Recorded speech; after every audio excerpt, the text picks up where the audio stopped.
It's official. Style Guys is trending for the holiday season. Located 1252 Burnham Ave in Calumet City. Being black owned and operated with new items weekly, in store, and even online. And with over 50,000 followers online, you can't miss out. Sales going on till 2022. Like jogging suits, hoodies, t-shirts, Jordan Craig, smoke rise, crisp, sweaters, and so much more. So beat the lines and order online from Style Guys, 1252 Burnham Ave in Calumet City. Contact them today at 708-801-9481. Again, 708-801-9481. Or check them out from Tuesday to Saturday from noon to 7 p.m. or Sundays from noon to 5 p.m. Style Guys, 1252 Burnham Ave in Calumet City. Life, fashion, style. Follow some of the newest styles by Style Guys in Calumet City. Lock in The Style Guys on IG or look them up, thestyleguys.com. Gone wild!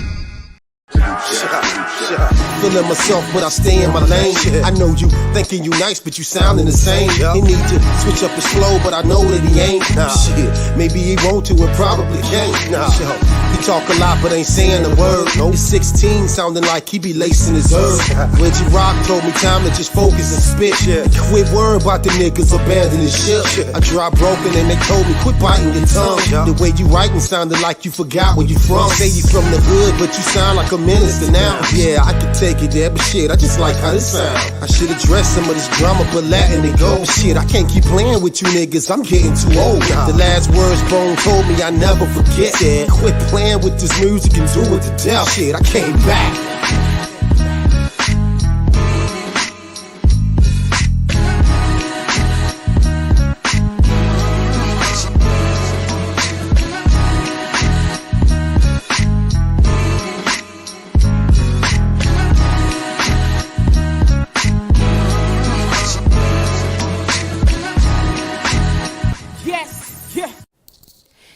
You are listening to the End of the Bench podcast on Built for This Network, hosted by my man, HRap B.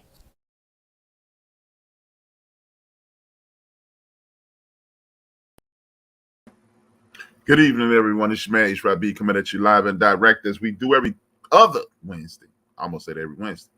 So my man, B, I'm HRap. This is HRap and B, a conversation between two gentlemen.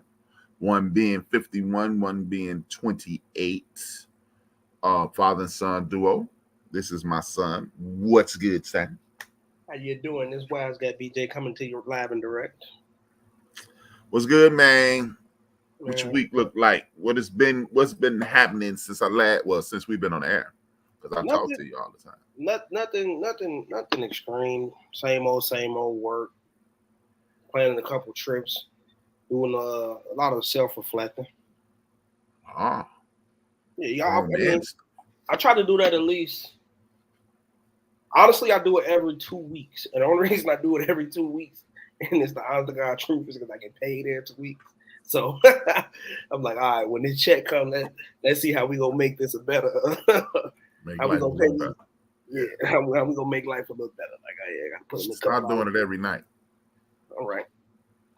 Seriously, you make more improvements if you do it more frequently. Because if you sit back, like what I used to do, remember you would come downstairs, I'd be sitting in my chair, and you'd be like, "You cool?" And I was like, "Yeah, that's what I was doing. I was reflecting, trying to be a better." I remember you when we moved to the other joint on Monroe. You used to when you come in for work. Hey, Keisha. Sit in the back for a little while. Yeah, exactly. I used to sit in the back, cool out. Even sit on the back porch. Right. So, it's easier to make improvements steadfastly than to just do it every once in a while, because you might forget something that you didn't think of. Like you might think of something today, you get paid next Wednesday. You ain't think about it anymore. Yeah, I mean, that's true too. Yeah. Well, what we're gonna do is let everybody know this is a podcast, as usual. You already know you're going to be able to get it on Built for This Network, where you can download it on Spreaker.com or subscribe to Built for This Network on iHeartRadio, Apple Podcasts, Spotify, Amazon, or wherever you download your favorite podcast. That's where you can find it, Built for This Network. Now, B, we have had an interesting last couple weeks. Well, about a month. I was just about to say about a month. Yeah, and there's been a lot of gun violence. And me and you've had this conversation way before now. And I want your thoughts on what's going on with the gun violence first and foremost, and then we get to the questions. I really just think it's complete chaos. I really think we need to get a hold of everything. I mean, we need to get a hold of everything. Like somebody needs to hit the pause button, and we need to figure out what's going on, what's the problem, and come up with one hell of a solution. Because this is really just getting out of control. Because it's like, okay, then we keep trying to. In my opinion, I think we keep kind of trying to brush it under the rug. Because I remember when I was younger, you only heard about it every now and then. Like, look, Greg was shot right here, and they'd be like, all right, cool. Look, Greg got shot in January. We probably wouldn't hit nothing extreme until about April, then probably something around July, then maybe something around my birthday in September. And it just was spaced out. Like if I know we got a lot of Chicago listeners, like the Chicago media takeout. It's like every time I wake up, jump on there, just see what's going on, is bam, bam, bam, bam, bam. And it's like, whoa.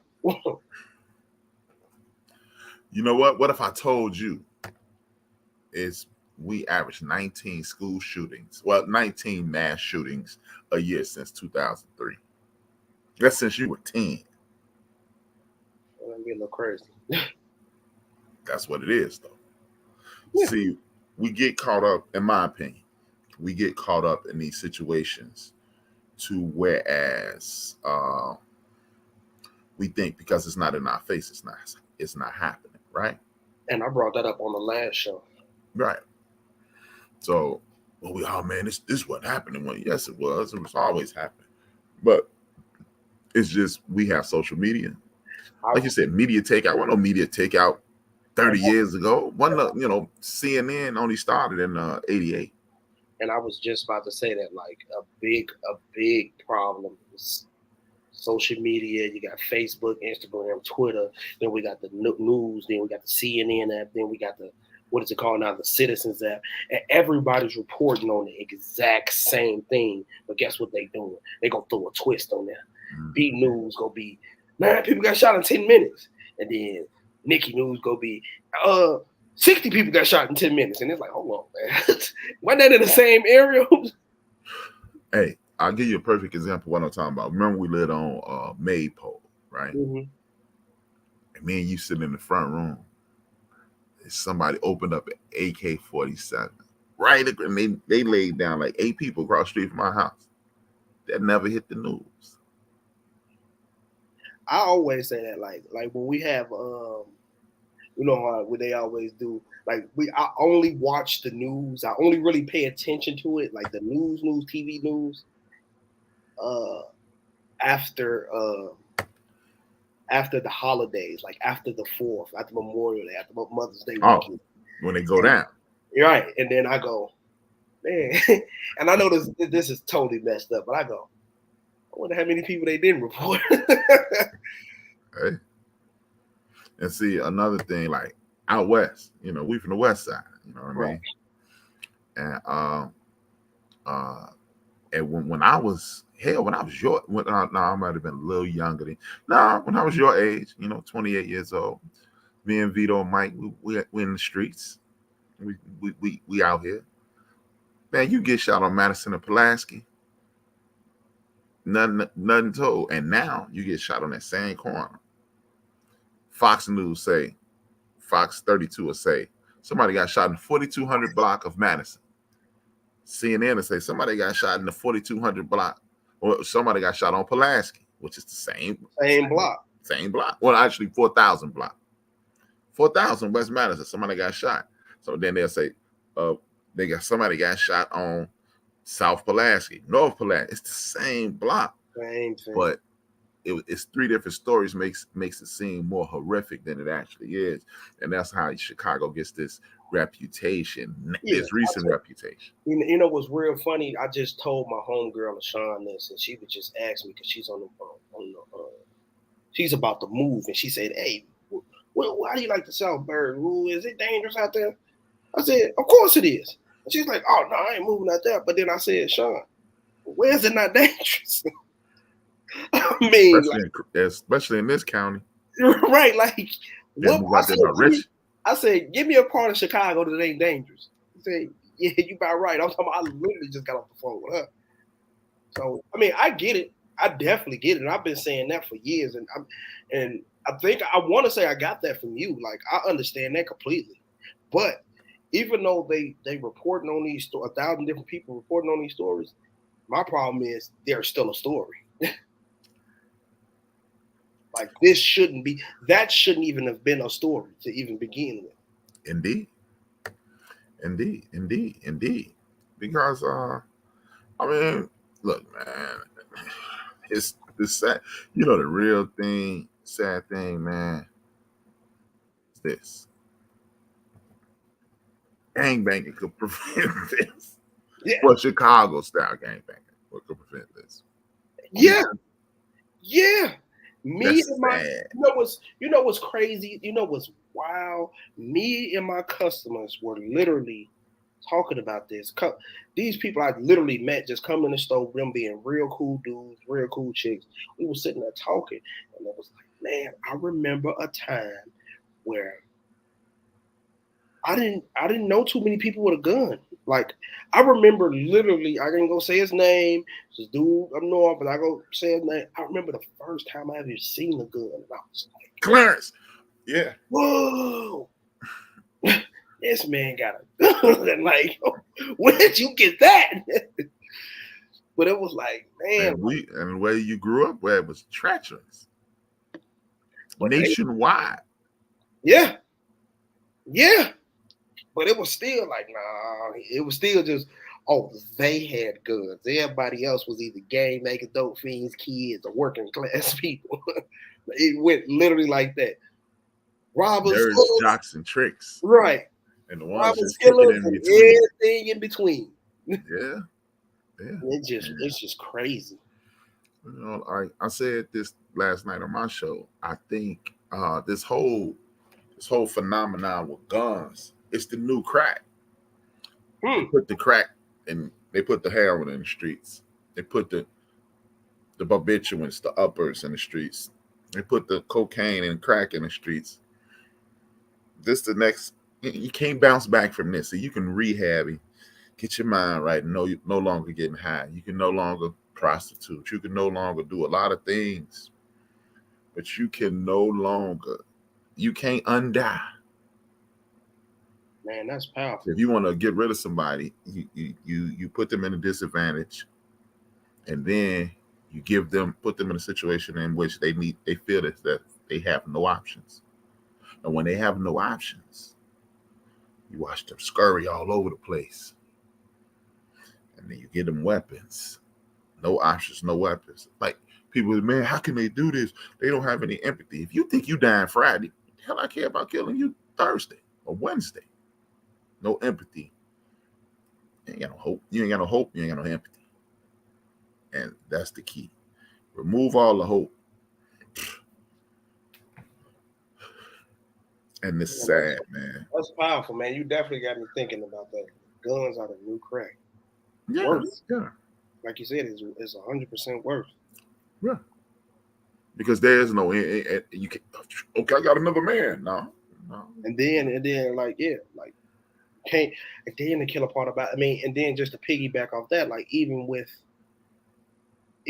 like, yeah, you could take a life all day, but even when you done taking lives, that don't mean somebody done looking for you. Or how about this? You've taken a life. Now live with that.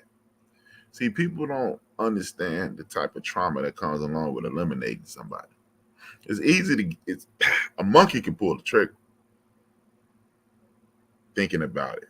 That goes back to our drug segment a couple weeks back. Like, that's why a lot of these people on these drugs, because they can't cope.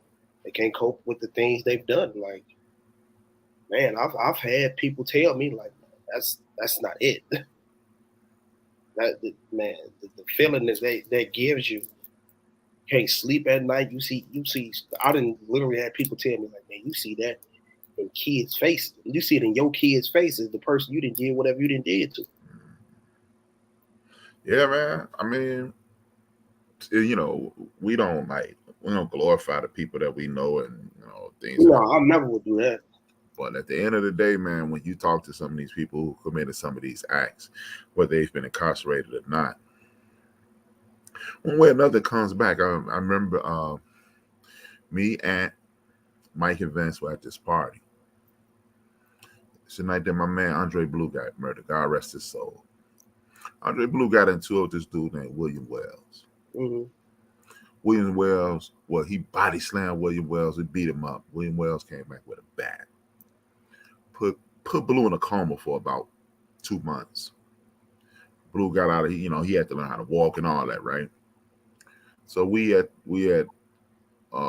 this house party, and Blue had stepped to Larry, mechanic Larry, and me and Blue got into it because Larry wasn't from the West Side. Larry's from our neighborhood.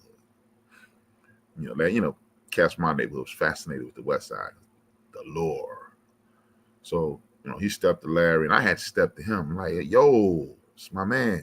None of that. So me and Blue had words, and he calmed it down.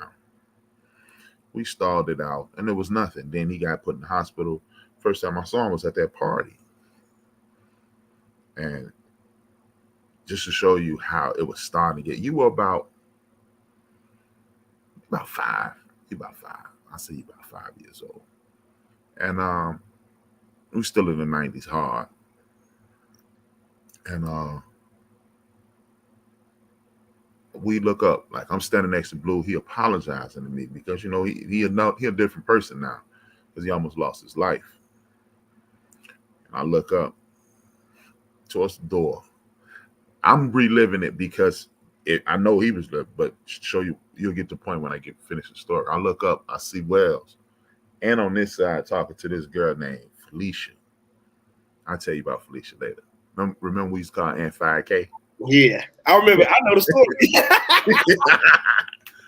But he talked to Felicia, and out of his element. But Ant a cool dude. He shape shifting. He moving when and how he's supposed to move. So in the midst of him talking, me, Mike, and Vince, we literally meet in the middle of the dance floor. Time to go, and we were looking for each other. I said, I'm finna get Ant. They said, all right, we out. I go get Ant. Ant spitting that thing. I was like, yo, let me get a number for you. I said, I know her. I say, Felicia, let me get this number. We gotta go. Me and Ant walk out the side door. Vince and Mike walk past William Wells, get in their car. They go west. Me and Ant, we back to the north side. We going east. I'll never forget this as long as I live. I start the car and I look to my right, just in time to see William Wells pull out a gun and knock Blue down. And Blue went down on one knee like this and died because he hit him in his head.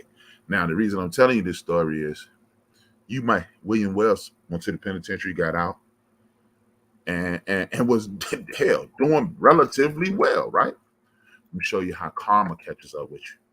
William Wells was working for the railroad.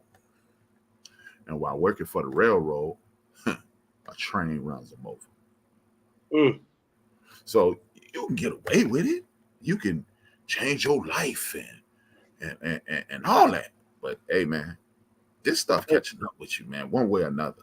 I can't remember who else said that. It might have been even Vince or something like that. But it was like, man, the tape, no matter what happens, tables will always turn. They always.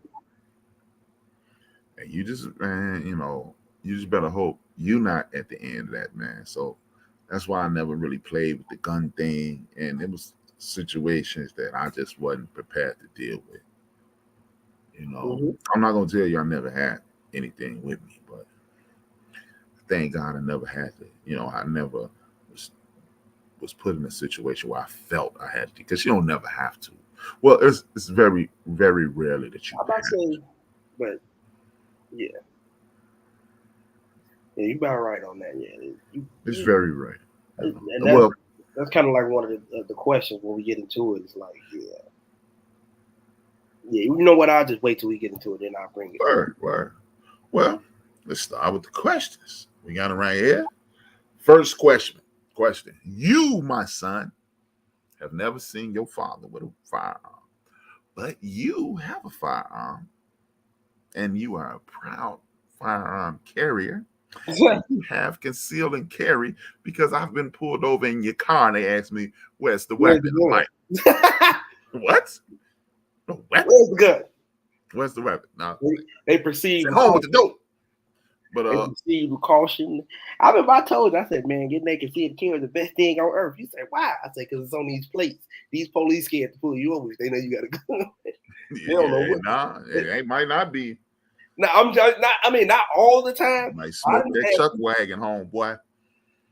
I mean, not all the time, but most of the time you drive. That's why I don't drive your car no more. You driving and they get behind them plates and they go. Which is technically illegal to run your place for nothing. Pretty much, but they done already ran my place 10 times by the time they did pull me over. I remember the time we went to pick up Aaron Foster and they chased us down for what, like 4-5 blocks? I said, of course they ran these places. You like, why they don't pull us over? You said, why they don't pull us over? That was that night. I said, because they think it's a gun in here. yeah. I remember that. It was about 11:30 at night. We're in the White Lands. Now, what was the question again? Why did you get a gun? You? Because of you. Honestly, you didn't let me play with them.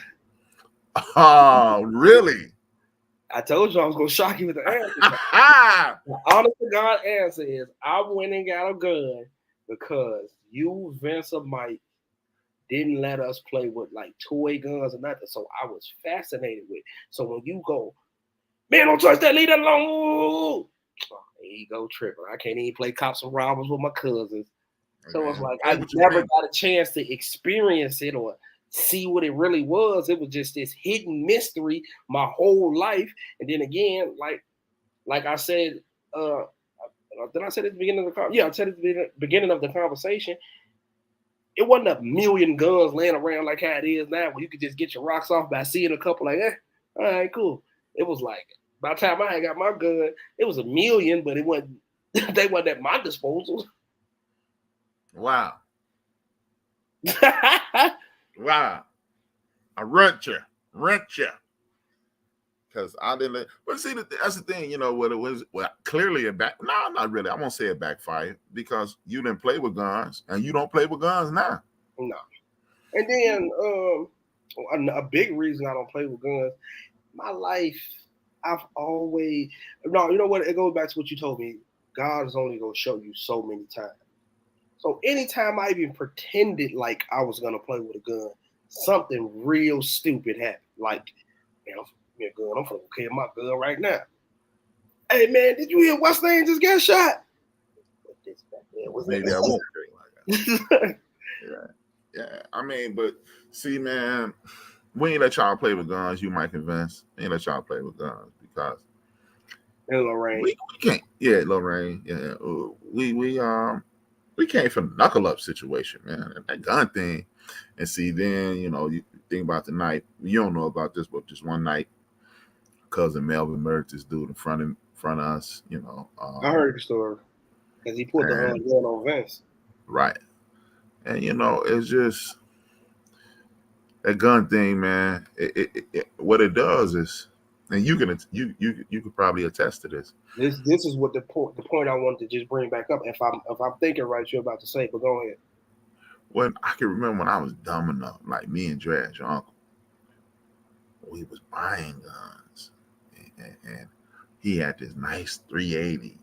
He had 22 and 380 AK-47. I had a 380, and my stupid behind for I used to come from the West Side, kicking it with Vito now. I get on the Shaw. I get off at Clark and Division. Pull the gun out my book bag. I got some decent sized hands.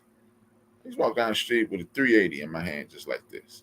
I would pull my sleeve on my coat up and walk down the street. Walk past Sammy, walk through Carson, walk through the gate, walk down Cedric. When I got to about Gertha or Scott,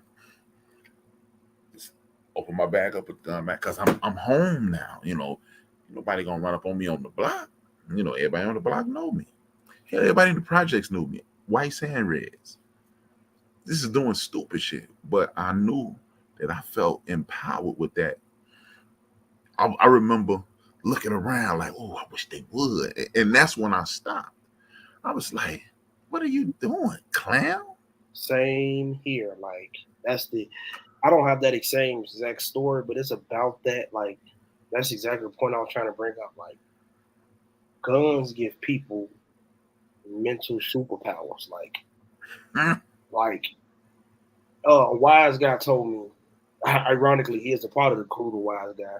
But my man Ant, he told me, he said, man, because matter of fact, I was giving Ant a gun. They was on their way up to the lake, and I was like, man, do y'all need a pistol? Like, it's crazy up there. We turned around and Ant one of the big gangsters. He's like, man, look, let me tell you something. You traditionally don't need a gun until you got one. We straight, and walked out the door. And I looked at him like, time out. Then I thought about it. I'm like, every time I had a gun, I'd have had to hey. Yeah. As soon as I didn't have it, it was like, hey man, what's gonna happen is gonna happen. You step on somebody's shoe, I'll apologize. They step on my shoe, I'll apologize to them. Hey, don't even worry about it. Don't even worry. Right? My bad. Let me go about my business. I gotta go home. So I get exactly what you're saying. It's because man, something crazy. And then like that night, Marlon got killed. I told you about that. We were on the north side, far north side, on Pine Grove. Worst night of my life. Because one of the last things that young brother said was, "If I get shot, I get shot." 2 minutes later, he was dead. And we was in the knuckle game hard. You know, TSP was in the knuckle game hard. We was going around the city. You know, people knew when we showed up, it was going down. You know. We even had a call signal for a fight to kick off a fight. He owned me. So we weren't doing the pistol play shit. Let's see, when you start pistol playing, it ain't no going back. You know what I mean? I remember my freshman year of high school, I literally stopped hanging with my crew because of this one incident. Remember that little park that they used to look every annual thing down the street from cross street from where Lorraine used to live. Yeah, and that little semi-park, right? Yeah, the little 4th of July thing. Everybody should show up right there. I remember. Right. Remember that gazebo was right there? When that man first put that gazebo there, I was walking with my little crew, and one of the homies pulled out a 38. Wow. I looked, I said, I'm out. Oh man, you scared? Nah, yeah, I am scared. I'm scared to go to jail. Because, you know, at that time in my life, I'm thinking, man, I'm finna go pro. I'm not finna let you ruin that. But, you know, so that gun thing was never my get down, you know, besides maybe it was a month period, like a month I was coming home, walking down the street with a gun out. Like a damn fool, man. I feel stupid even saying it. And my gun thing been on about, I wouldn't say it was a long, I'd say about 6 solid months. 6. And that also had something to do with the side of town I was working on too. We worked on the east side of Chicago, the east side of Chicago ain't been right ever. Everybody talk crazy about the west side. Everybody talk crazy about the south side. Everybody talk crazy about up north. That east side, everybody know that ain't right. Everybody can equally agree. Like, man, somebody from the south side go, man, the west side crazy. Somebody from the west side, south side crazy. Up north, west side crazy. Everybody in that exchange can go, is gonna agree. Hey man, that east side ain't nothing to be playing. Yeah, man. Yes, because when I'm doing my shows, right? Woo! I'm surprised people don't always complain about the police. Because it was hot as fish grease over there. The east side is Tetris, like it's treacherous.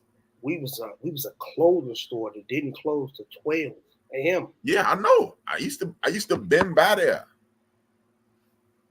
Yeah, like Juju them will come pull up on us, but y'all don't know, man, and then we all walk up out of there 4-5 pistols. Like, yeah, we gone. Everybody in their cars. Or we all just sit there and look crazy. Somebody walk in the store. It be times, but like people walk in the store. It's 11:30. Honest to God, and I know a lot of people look at me like I'm crazy when I say this. It's about 11:30. We probably got about every bit of, I don't want to exaggerate this number, but every bit of about $30,000 cash in the store. Cash money. Yeah. Anybody can walk up, and they know we're about to close. Right. That's the scary part. We got every bit of about 30 grand in this in cash, cold hard cash. Some people don't even make 30 grand in a week.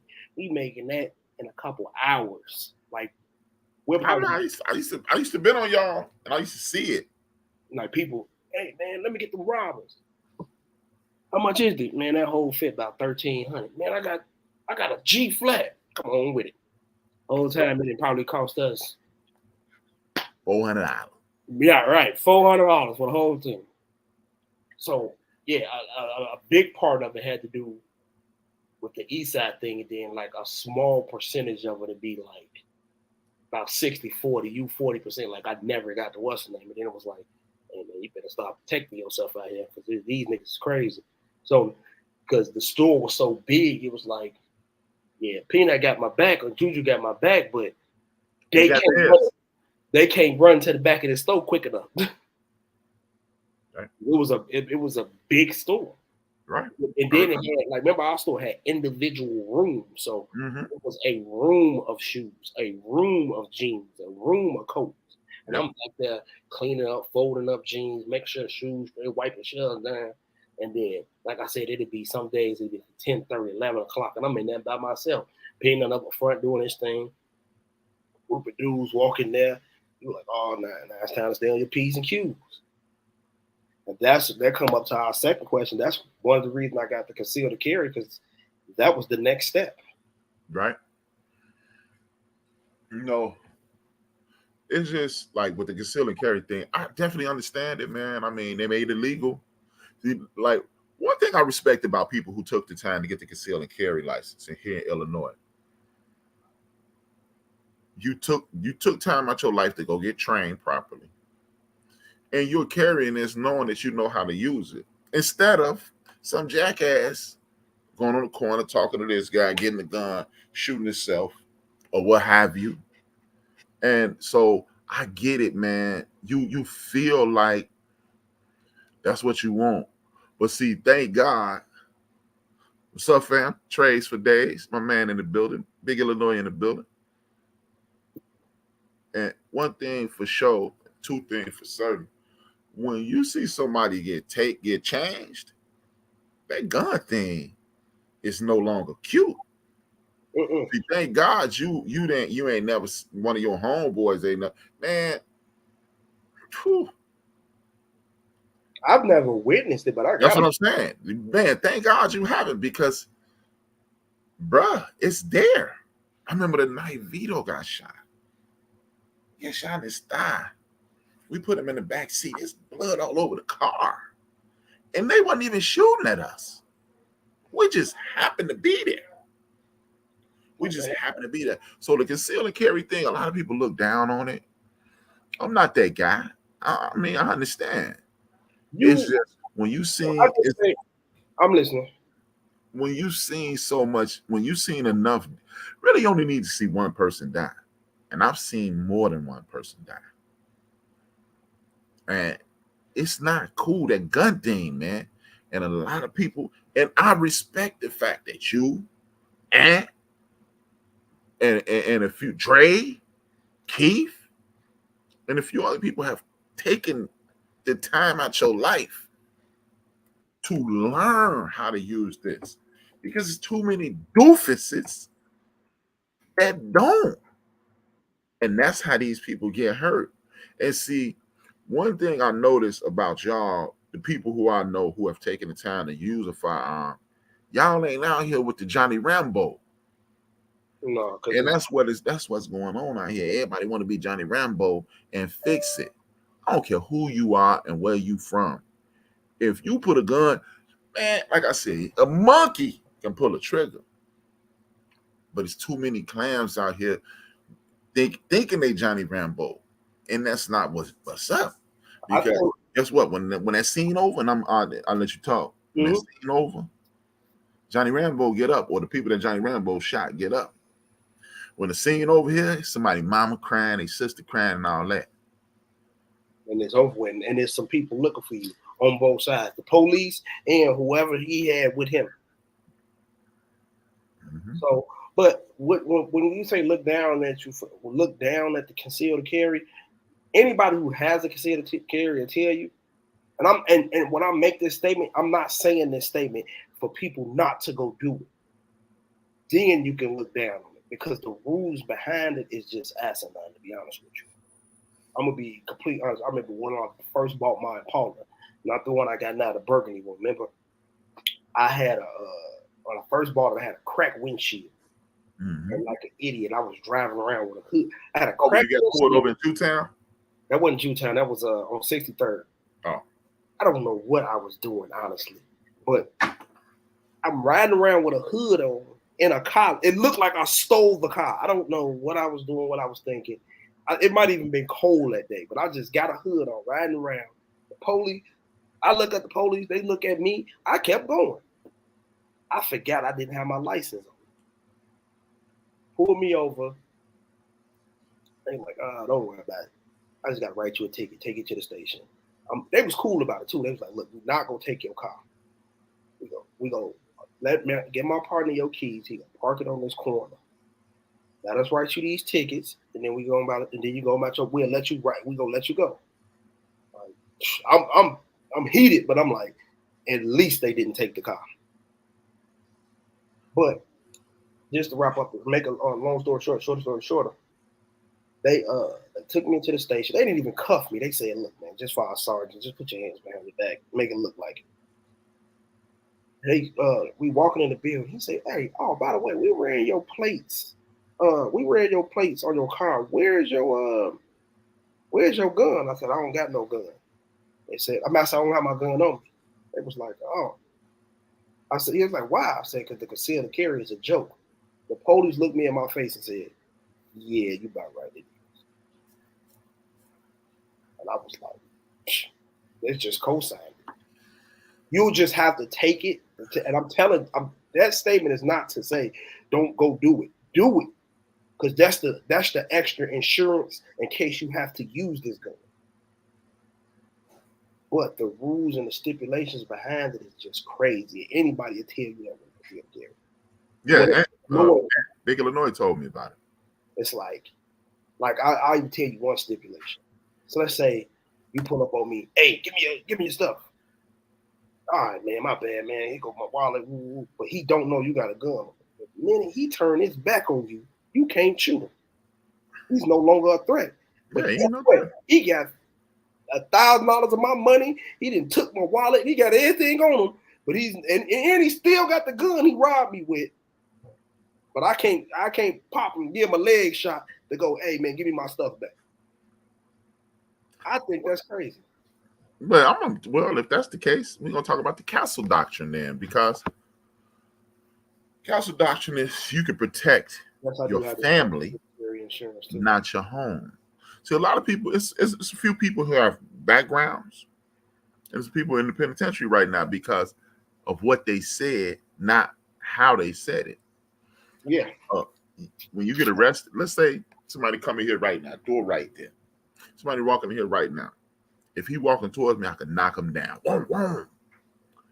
If he see me and run, and if I shoot and he turn, I'm going to jail. And that's in your house. So, I mean, technically, you know what? And that's why, and let me just pause for 1 second. And for this very reason is why I say take, because what you're saying, that's what they teach you. Mm-hmm. Okay, we're going to teach you how to do this. Even though the rules are completely stupid, we're going to teach them to you as well. And a lot of people just don't have that insight. And then when something happens, they screw. And you could have been in 100% right. Yeah. And that's the thing, man. People think this is a license to kill. You really don't want to kill nobody, man. Don't. No. You really don't. I don't want to hurt nobody. No, I don't want to live. I don't want to live with that. I made up my mind a very long time ago. I don't know. Man, please, God, don't let me use this.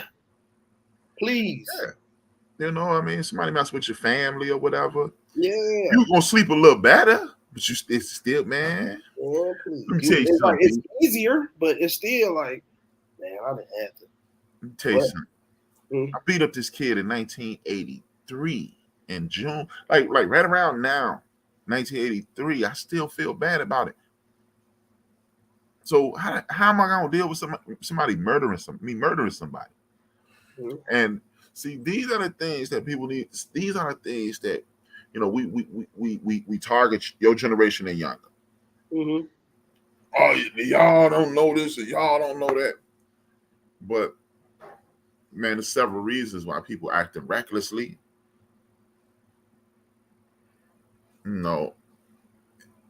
One of the reasons is you weren't raised properly. And nobody wants to bring that up. It's fucking that, man. What do you say? Say somebody stole your milk and cookies. But you know, this whole Wild Wild West mentality, this whole reckless behavior thing, I've been saying it for years, man. People have turned their nose up at me. People have looked at me sideways. You know, they gave me and and Big Illinois, Ant said he hope he never have to either. And see, people like you and Ant had the same personality, right? You and Ant are non-confrontational. Y'all will avoid things. Like you and Ant are the total opposite of me and Bria. Me and Bria don't need guns. You do not want to put a gun in me and Bria's hands. You know what's crazy? I was talking to my mama and I said, man, it's crazy out here, man. I live too far away from y'all to get to y'all. Y'all should get y'all. She said, what? I said, you know what? Never mind. Yeah, because Bria will pop somebody, man. I promise to God, you better and probably go and lay down like that.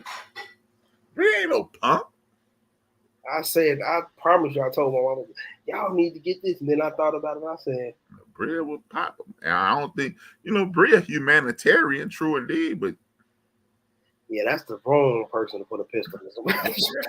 Run up in Bria house. It's your first time be your last earth memory. It's gonna be a problem. Run up on Bria if you bad. You bad. That's just not the person you want to pull that with. Man. So, you know, it just this whole gun culture, it's a byproduct of not parenting properly. We don't want to admit it, man. Like this whole culture of the police destroying young people, this whole culture of reckless behavior with young people, inability to respect elders and things of that nature. You have to be shown that. That has to be something that you see. You know, I never told you, hey, BJ, you better respect my mama. But yeah. You know why? Because even though me and my mom would be at odds at sometimes, it was never a voice raised. It was, I handled it like when I was 12. So you was like, I remember the day, dude, I will go down, it goes down in history to me, the day that you realized grandma meant my mama. So it's just a lack of parenting.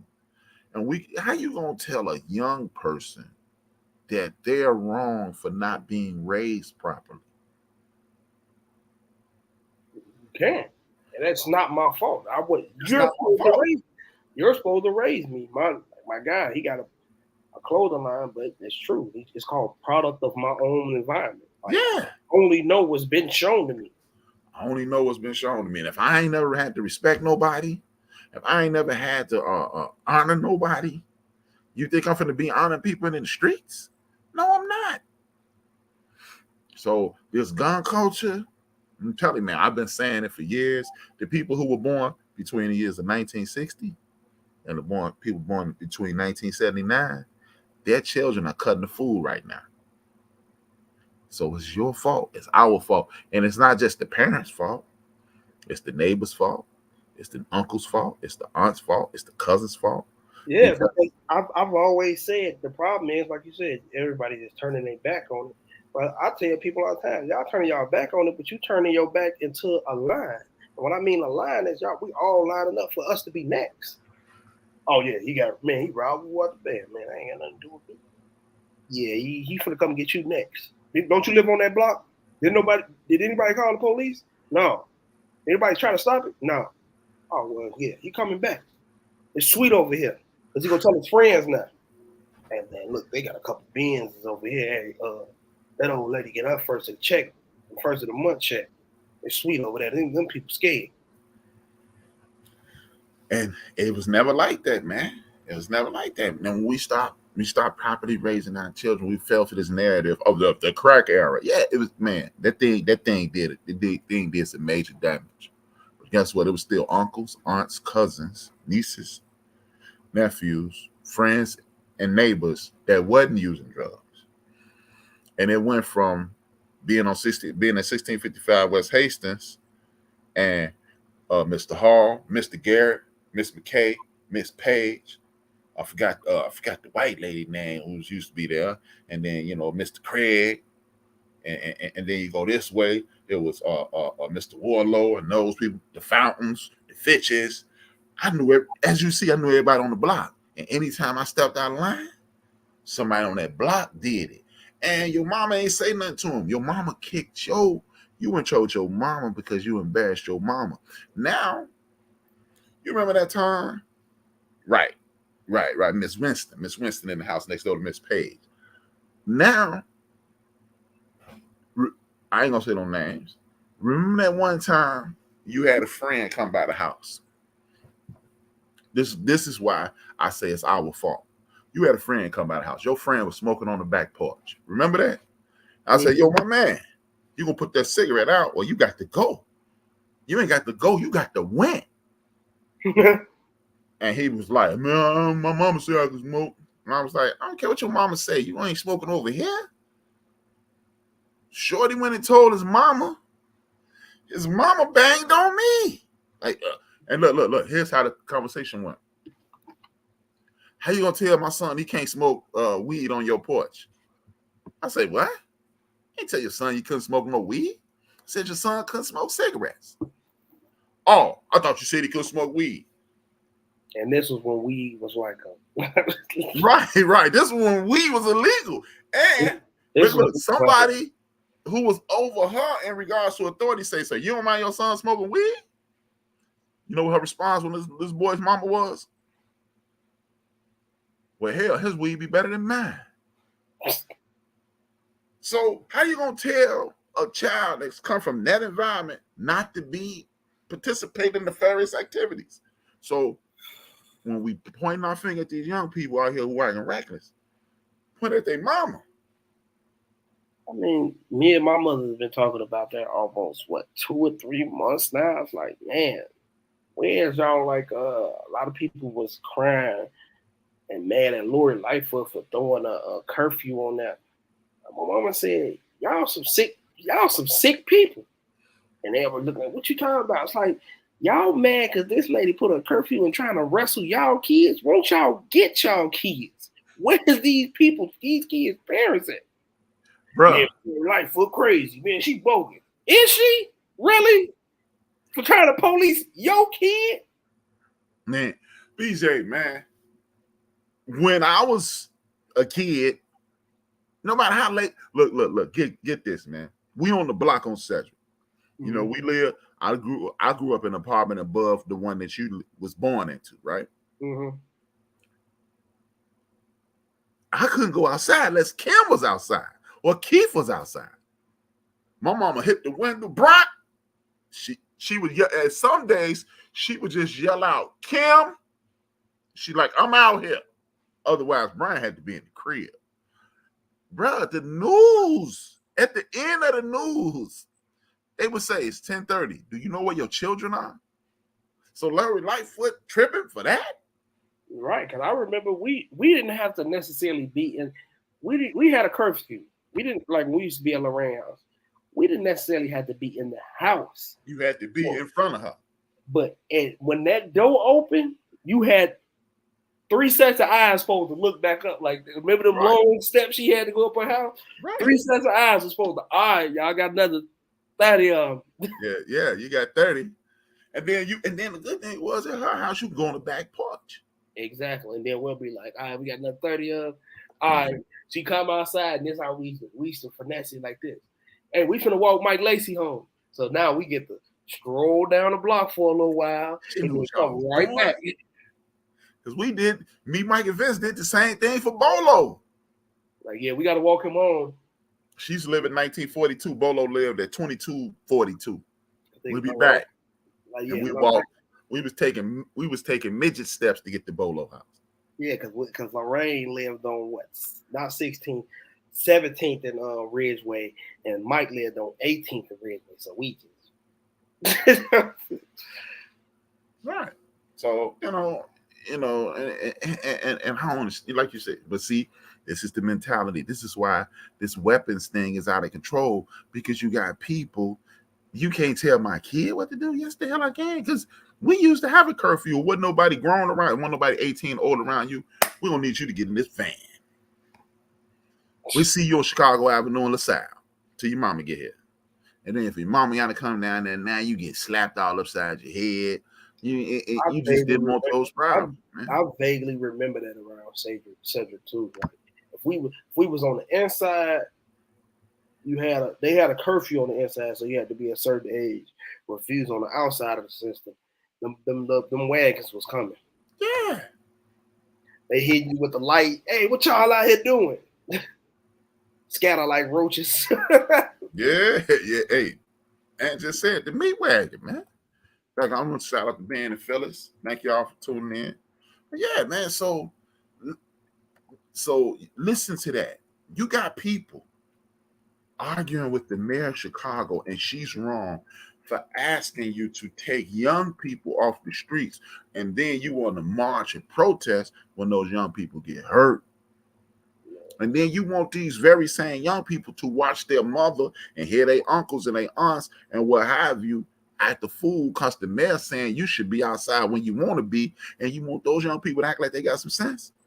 Come on, man. And then you ask, why is the gun violence so bad? Because you're making it that way. And like you said, like even with the situation, I got to get familiar with the situation, but the situation with the boy got shot on Chicago Avenue on his back, and his mama yelled out, oh man, he ain't gonna be able to play basketball no more. He was an all-star basketball. Right, I remember that. I mean, this happened a couple weeks ago, and it's like, well, what was he doing that night when he stole a car with the baby in it, which is a kidnap now? Now you got a Grand Theft Auto. Now you got an armed robbery with a pistol, Grand Theft Auto, and you got kidnapping if you get caught. But hey, we worried about him getting shot in his back. And you yelling out, oh, I'm finna sue the city. Yeah, okay, sue him.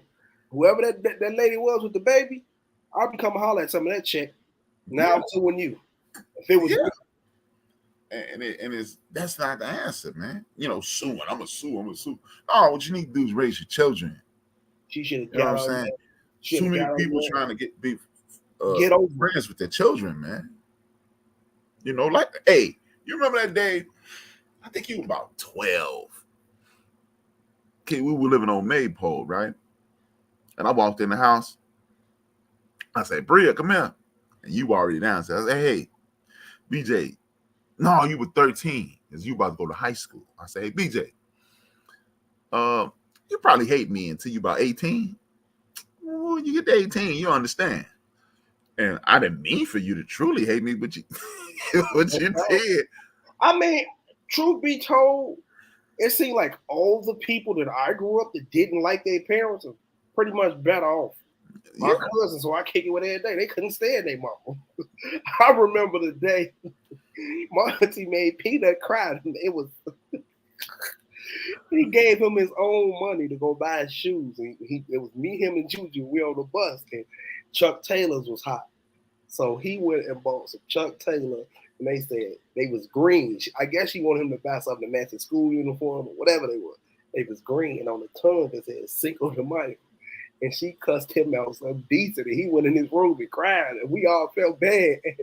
And I'm gonna get in trouble for even saying this, but Juju say, we get in the room, Juju whisper to Peanut, forget her, I'm nice. I don't even like her.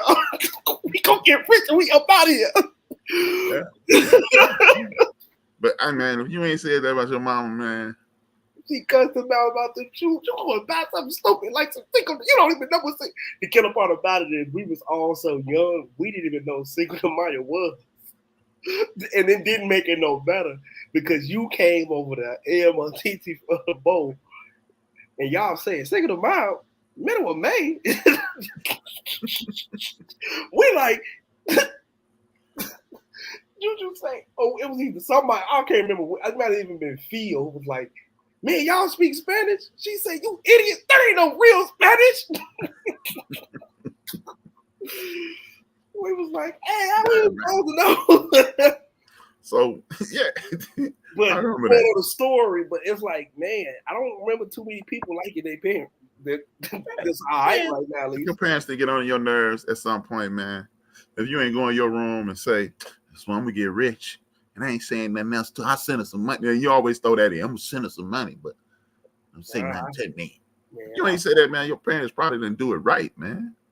I'm going to send her a couple dollars. You were hearing yes too much, man. You was working with the yes network.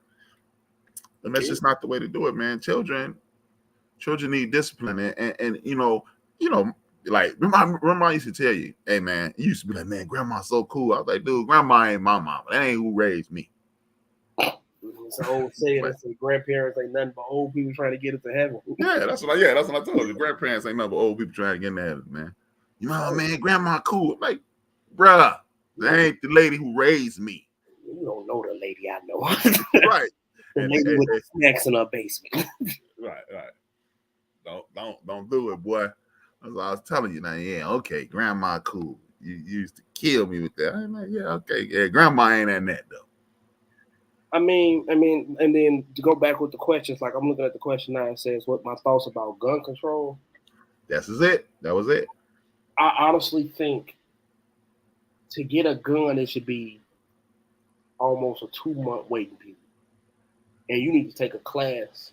And what I mean by not just only the concealed carry class to learn how to do it, they need to teach you every law. And you got to pass this class too, like almost like a criminal justice class. You need to know how to defend yourself with it. I want you to be so well rounded around the law, around the gun laws. If anything was to happen, you need to be able to defend yourself. And I don't need no lawyer. I got this. I guarantee that'll cut it. It'll get a little bit more control out there. And make the and we pull in New York style. No matter what, you get caught with a pistol, you getting 3 of them. Yeah, I mean, I believe not only that, these extensive background checks, where like in Massachusetts, they connect you with. They do it like you go buy a gun in Massachusetts. Like Illinois got some of the most stringent gun laws in America. We still walking around here reckless as hell. So the gun laws are not going to stop anything, but they will deter some things.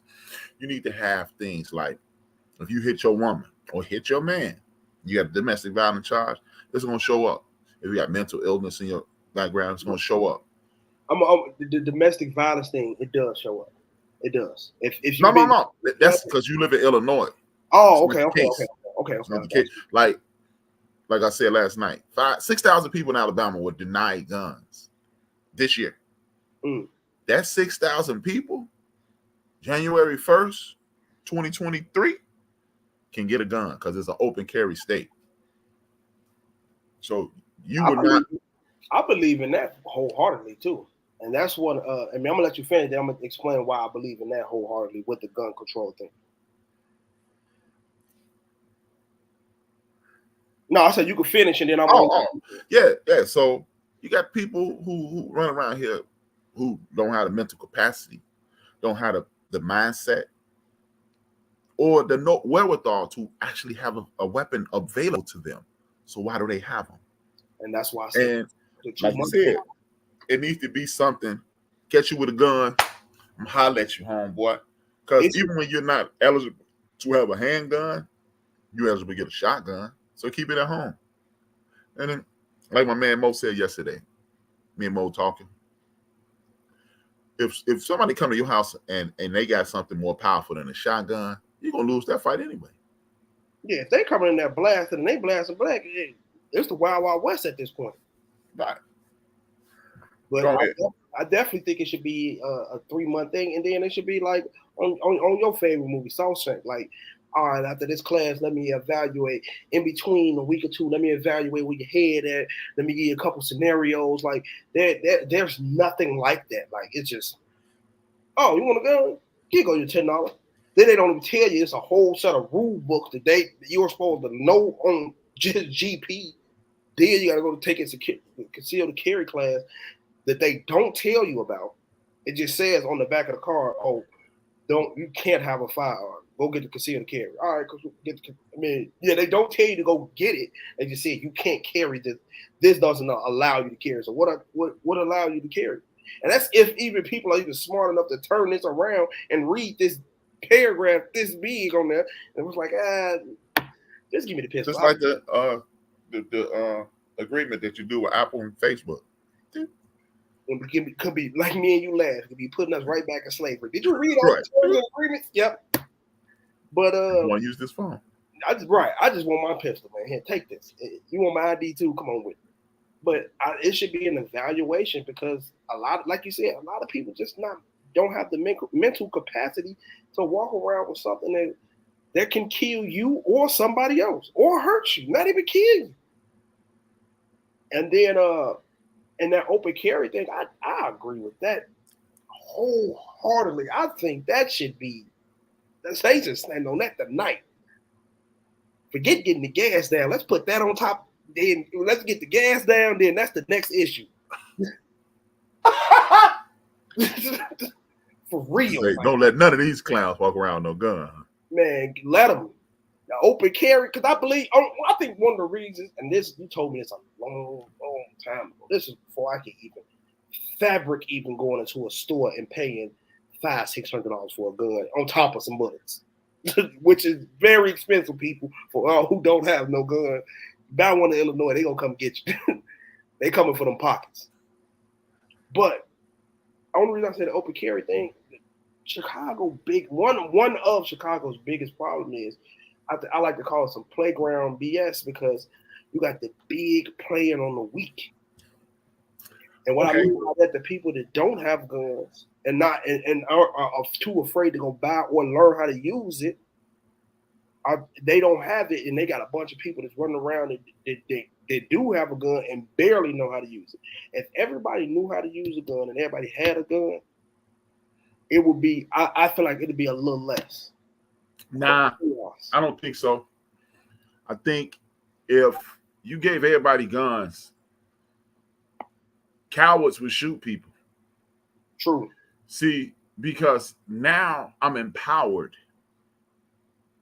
But if I'm empowered, I'm a high-powered coward. What's going to happen?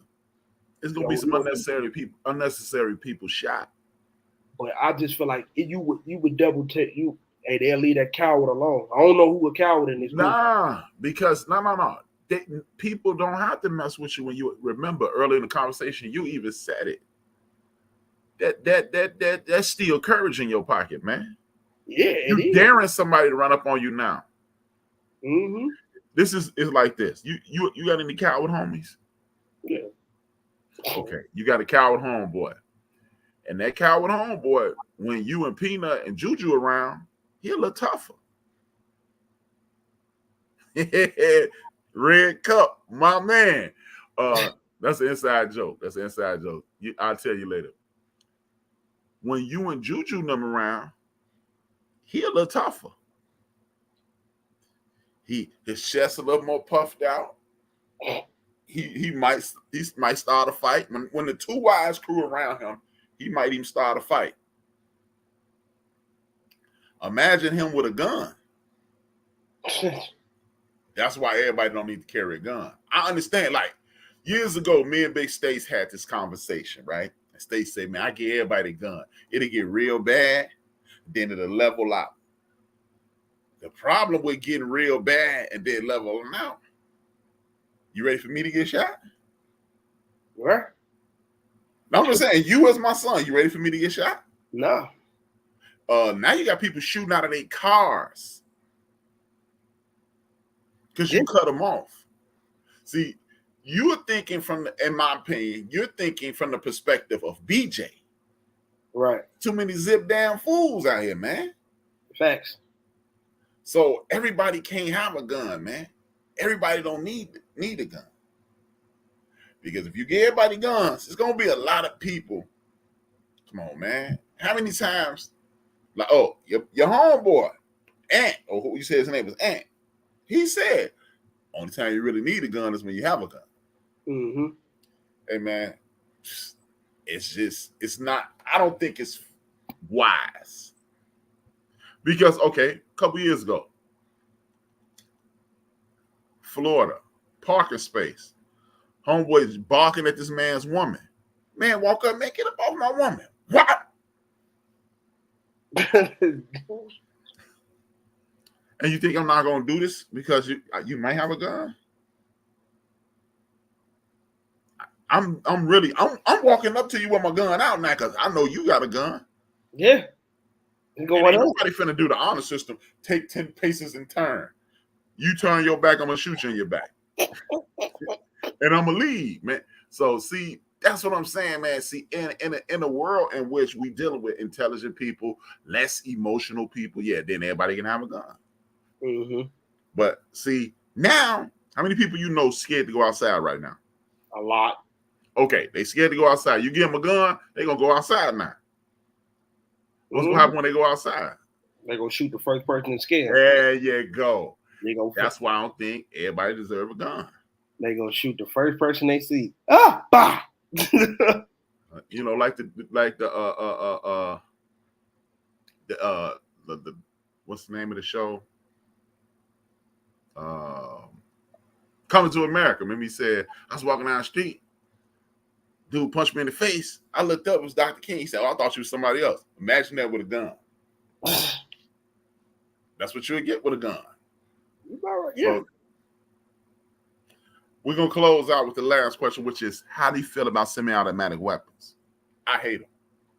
Semi-automatic weapons? Machine guns, AK-47s, Uzis, AR-15s, those.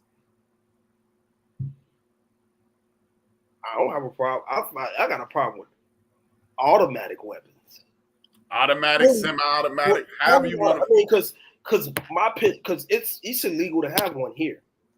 Because it's illegal to have it here, but because semi-automatic is I can hold a trigger and it's pow pow. I gotta constantly hit the trigger. That ain't the problem. It's these fully automatic guns. That's the problem. The ghost guns. Yeah, it's called a switch. It's a literal switch on the back of this gun that you pop it back and forth, and it rapid fires. That is the stupidest thing they could have ever let happen. So, you have a problem with semi-automatic or automatic or whatever, however you want to call it. What's the difference? If I can go doom, doom, doom, doom, doom, doom, doom, or I can go, what's the difference? If it take me a minute and a half, to shoot 32 bullets or 90 or 45 seconds. Because when you're shooting a semi-automatic gun, you have time to reset. If I'm shooting at a target, boom, boom, boom, boom. If it's not going where I need it to go, I can reset this. Like, all right, okay, boom, boom. Some of these guns that these kids are shooting, they have now, trick is all you gotta do is rub past the trigger, the whole clip is gone. I don't like them at all. Because for the very same reason. So many people who are into this thing emotionally. When you're in this thing emotionally, we don't know what you're capable of. Right. I don't understand why you need a semi-automatic, automatic weapon, what have you. Mm-hmm. Now, one of the arguments is, hey, man, they have them, so we need to have them defend ourselves. Okay, I can go along with that. I can't, but okay. I'm just saying I can go along with that line of thinking. I mean, if the people who don't like you have something that's there and they on your heels, then I understand that. But why are these weapons being so? Why can me and you go into the Army surplus store up on Lincoln Avenue right now, just south of Belmont on the west side of the street, and go get Kevlar vests and bulletproof helmets? Why can't we get that? A semi-automatic weapon or automatic weapon is made to destroy human life. It ain't for no hunting, man. Like, oh man, I'm hunting. Who? People? I mean, I don't get it, man. I mean, look, it's a sport. Who you competing against? I mean, I understand, man. People want to defend themselves. And I have no problem with that. But what are you going up against that you need 32 bullets? Yeah, that's the one. Are you shooting in a crowd? That's the one that gets me. I've always got into it with people about that. They like, oh yeah, I had to go get the blue Glock 19. And they'll show it to me. Like, yeah. I'm like, yeah, man, that's nice. That's nice. Yeah. And I got the they call it monkey nuts. I got the monkey nuts on it too. They pop it into the gun. And it's 2 barrels and it's 100 rounds. I'm like, my gun only holds 17. If I can't hit this man in 17, I damn sure can't do it in 100. Right. You're going to hit more people than you. That's why I say, I don't know. I mean, I see what you're saying. It's just the terminology because every weapon is a semi-automatic. Everyone. Right.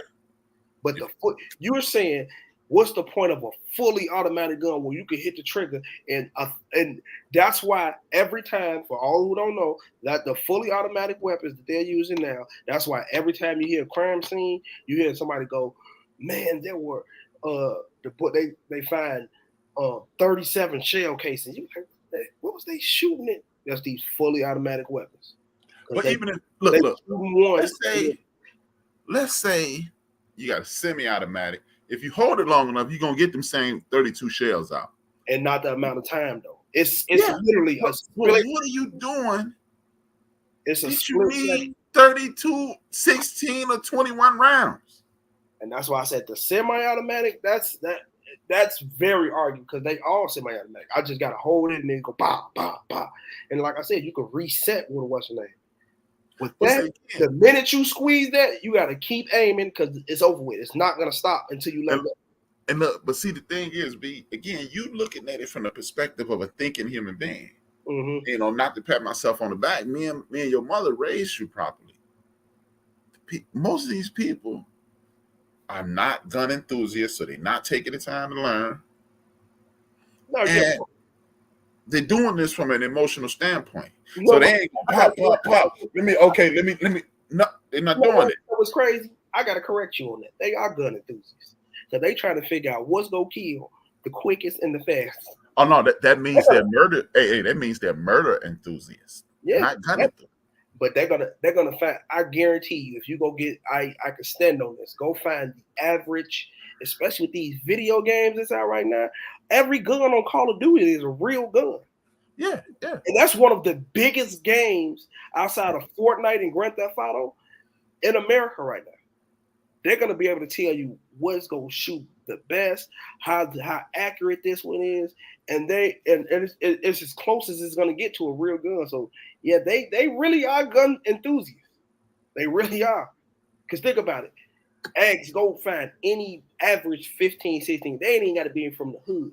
Just go, hey man, don't you tell me about one of these guns on Call of Duty? Who've been playing it, they're going to break it all the way down. Okay. I stand corrected. All the way down. So they definitely know what they're doing because not to pat myself on the back about this, that some of these people, I know some people that they won't even take a certain type of gun because they know this ain't going to do what they needed to do. Okay. So they know exactly what they're looking for. Trust me on this one. They know exactly what they're looking for. It's just, hey, they're idiotic in what they're using it for. Super idiotic on it. And well, you know what? With that being said, we've been on air longer than we anticipated. Been a great conversation as usual. Great. Let me get your closing thoughts on gun violence, and gun control, and then we gonna head up out of here. Gun violence. We just need this. We gotta, like you said, man, generational thing. We just gotta get together, and like you said, stop pointing the finger at the kids, and you start pointing the finger at these adults and these mothers, these parents, these uncles, aunties, all that, man. Get together and figure out what your kid is doing. Gun control. Just do your research. Just like how you sit on Facebook all day. Me and my friends always laugh because we say we graduated from YouTube University. You want some gun control? They go tell you everything you want to know on YouTube. Hey, what's the best gun for this? Well, how can I stand down from this? Like, learn, go out and just get a little knowledge on it. Because guns ain't a scary thing. It ain't a bad thing to have. But you do have to have some control and have some knowledge about it. I recommend it. You don't have to have it, but I highly recommend it. And that was my closing thoughts. Well, my thoughts is this, man.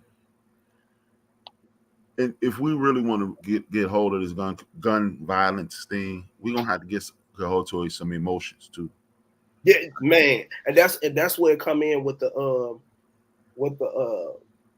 aunties and uncles and the family, just and people, that emotional thing. That's where it's gonna stand, because like it's gonna teach you. Like even with like your cousins, like I was emotional. Well, Peanut tell me like, "Hey man, go on with all that. If you're gonna kick it with us, you can't be like this." And it was like, right. You know what I'm saying? And that's what what's name. And don't forget about our lunch too.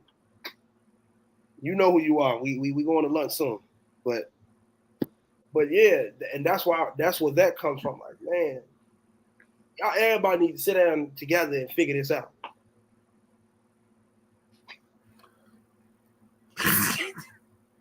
Yeah. Okay. Yeah. But you're right. And that's the support system.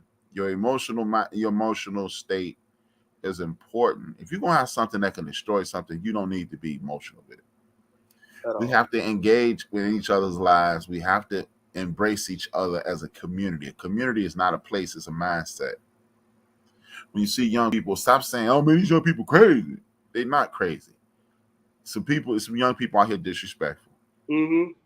There's young people out here wild. Mm-hmm. But the vast majority of young people are not. Thanks. Yeah, some people, they wearing their pants on their butt, but most of them are not. The game, most people are not. So if we really want to get a hold of this gun violence thing, we first and foremost have to check ourselves and say, it's my responsibility to do what we have to do to make this thing work. Second, and most important, education. Education on it. It's cool that you can tell me what the gun on Call of Duty does. But I would like you said, you earlier said teach, make them go through some steps. You got to go through those steps to get a driver's license. So do the same thing when you get a firearm. And they teach it. And why these people stand out here with these aborted fetus pictures? Why don't you stand outside of high school and show these young people what it looks like when somebody get their ass shot with an AR-15? We need that same energy. Put that same fear when they shoot with that AR-15 or what jail looking like. Yeah. Oh, and we ain't talking about no, as my homies over east would say, we ain't talking about no crackhead bids. No, he been gone for 6 months and he came back, or he been doing. We're gonna sit you down for a couple calendars. Yeah. Here go 10 calendars. And when those run out, we'll come bring you some more. Exactly. So with that being said, I want to thank everybody for tuning in. It's always good to see y'all. We'll see y'all in 2 weeks. When you came in with the topic yet, I'm gonna start posting what we're gonna talk about every other week. And then we'll be able to take care of that. And yes, we will make that lunch happen. Yes. We'll make that lunch happen. With that being said, man, as usual, I want to thank everybody. I want to give a salute to the people who give me the inspiration. I haven't done this on my own personal show in a very long time, and I feel like I've been disrespecting these people. These are dope people, super dope people. I want to shout out to Tariq Nasheed, the Ghetto Boys, Ray Grady, Zoe Williams, Craig Smith, Talib Kweli. How about I just read the list? How about that? Craig Smith, Al Sharpton, Heather B, super dope brother Clay Kane, super dope sister Larry Daniel Faye was one of the most informed people in the history of the world, if you ask me. Goes by the name of Dr. Greg Carr, Queen Mother, Karen Hunter, and the dean of this whole thing, Joe the Black Eagle Madison. I want to thank y'all. I see y'all Monday on the forecast on BS3 Network. 2 fingers, 1 word, and y'all already know this. Salute to Reggie O'Shea, a.k.a. Combat Jack, by saying, dream those dreams and man up woman of live those dreams, because life without dreams flows in black and white, where life with dreams flows in technicolor, surround sound. And I will end this the way I end every show. While hanging around toxic people, even if they're family members, you could be available. I mean, you can be present, but you don't have to be available. That's me. 2 fingers, 1 word. We are out. We lust for that cheese, we lose sleep, dreams of that cream. We killing our teens, they dying for this American dream. Them government schemes, they turning us to hustlers and fiends. We hustling trees, them politicians smuggling green. Chasing that cheese, got everybody stressed in the streets. Pardon me for speaking freely, let it breathe.